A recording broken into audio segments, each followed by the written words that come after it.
Hello, I'm Peter Towers, Managing Director of ESS Small Business and ESS BIZTOOLS. Welcome to Empowering SMEs.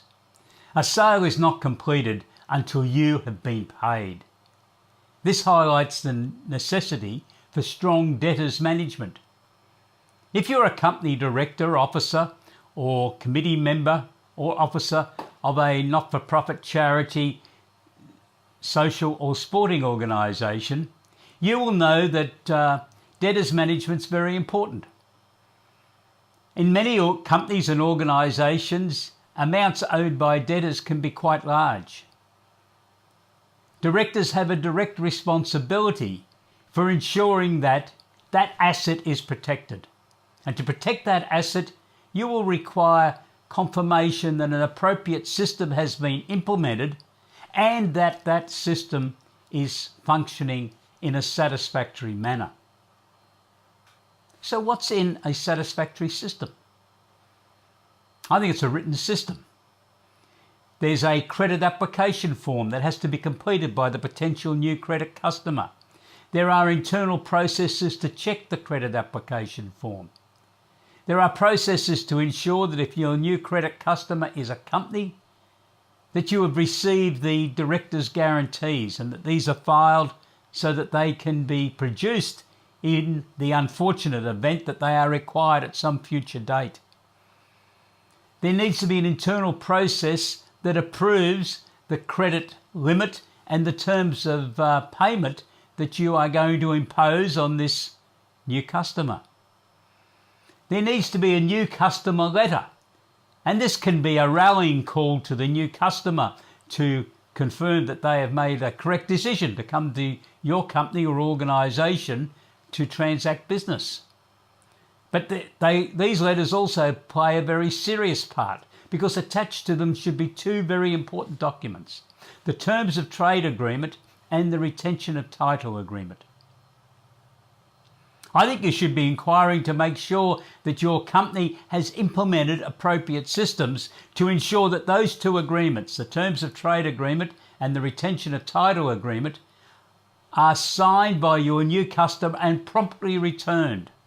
And that once they are received back into the office, an internal process goes into action to decide whether this customer needs to be registered on the Personal Property Securities Register, because you have a very limited amount of time in which to process that registration if the decision is to do so.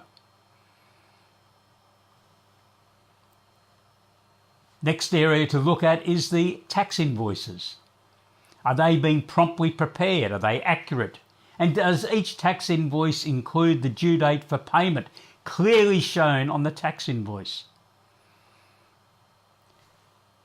The company's debtor statements should also be examined, or the process for the preparation of the debtor statements, to ensure that they are being dispatched no longer than 48 hours after the end of the accounting period, whether it's the end of every month, week or fortnight, whatever it is. Is there a system to remind your customers that a payment date is fast approaching? It might go out 48 or 72 hours prior to a due date for payment. And is there a follow-up 24 or 48 hours after a payment date if a payment wasn't made? And is there then a more serious attempt at follow-up to be made 4 or 5 days after the date of the payment was shown on the tax invoice? Is debtors' days outstanding calculated at the end of the month? Australia has the dubious title of having the longest debtors' days outstanding in the world. I think a significant contributor to this is that unfortunately many smaller businesses do not have an appropriate system installed for the management of debtors. Directors need to ensure that there's a key performance indicator system installed for debtors, that you receive the report each month. How much do debtors owe you, and how's that compared to last month, the previous month, this time last year, and to your budget? What are debtors' days outstanding, and undertake the same comparisons. What are the bad debts that have been written off in the previous month as compared to previous periods, budgets, etc.? What's the cost of not registering on the Personal Property Securities Register? And this will primarily relate to the company having to repay payments already received from customers because you have been successfully challenged by a liquidator that a preferential payment was made, when that circumstance could have basically been protected if that customer had been registered on the Personal Property Securities Register.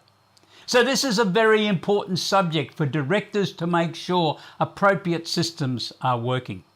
For the Corporate Governance Network, which commences on the 25th of July and then embraces 8 webinar workshops to be presented in 90-minute sessions during 2018-19, we've invited Dave Birch, the Managing Director of Smart AR and FeeLink, to be our keynote presenter on debtors management and collections from debtors.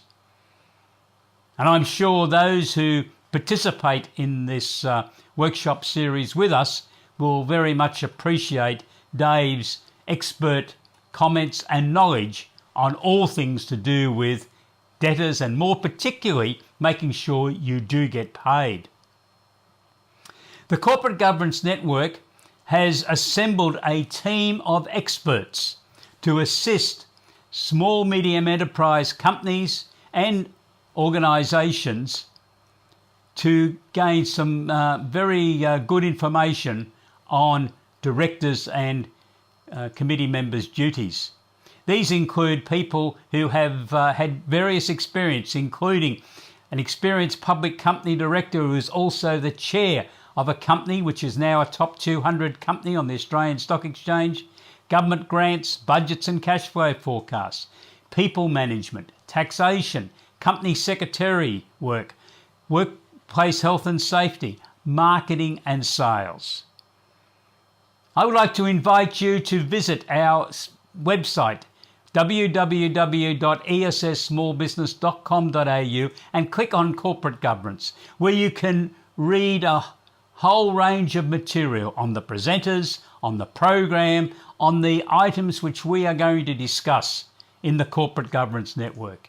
Your investment is only $499, including GST, for the 12-month period. This is a substantial discount when you compare what other organisations charge, thousands of dollars to go to company directors courses, and many of the other courses are not really appropriate for directors of smaller medium enterprises. We're presenting a free webinar as our final practice event on Thursday the 12th of July at 12:30 AEST that you're invited to attend. Please register on our website www.ess-smallbusiness.com.au. I look forward to welcoming you as a participant in the Corporate Governance Network, which commences on 25 July 2018. Have a great day. Goodbye.